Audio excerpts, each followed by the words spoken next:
Good day everyone, welcome back to the channel, and today we're going to solve the solenoid. So we have here the formula of volts is equals to Q over C. So we are given of Q is equals to 4PC or 4 times 10 to the negative 12C. Permittivity of 8.85 times 10 to the negative 12 farad over meter.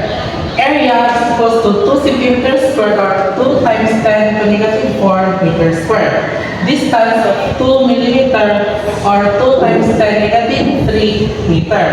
So, to solve for C, we're going to use the permittivity times area over distance. So, substitute 8.85 times 10 to negative 12 multiplied by 2 times 10 to negative 4 over 2 times 10 to negative 3.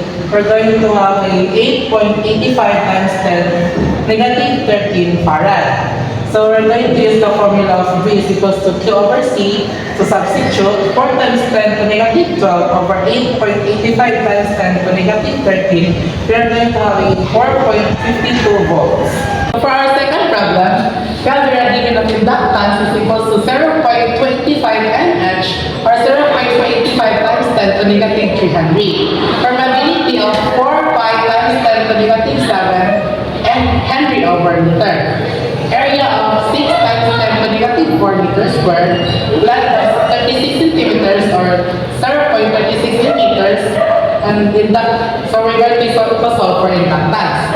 So we are going to use the permeability times N squared times area over length. So we're going to manipulate the problem. So N squared equals to inductance times length over permeability times area.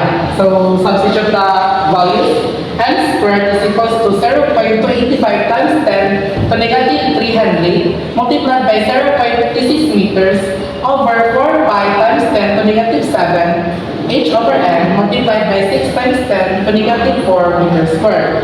So we're going to have the problem of N squared is equals to 1.36 times 10 to the power of 5. So we're going to square the problem. So the N will be 369 terms. Our third problem, we have the electromotive force is equals to negative 12.5 MV or negative 12.5 times 10 to negative 3 volts.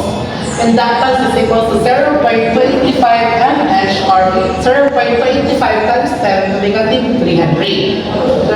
So we're going to use the formula electromotive force is equals to negative inductance multiplied by di over dt. So derive the formula. So di over dt is equals to negative electromotive force over inductance. So substitute the values. So negative 12.5 times 10 to negative 3 over 0.25 times 10 to negative 3. So we're going to have a di over dt is equals to 43.86 A over S. So that would be all for today's video.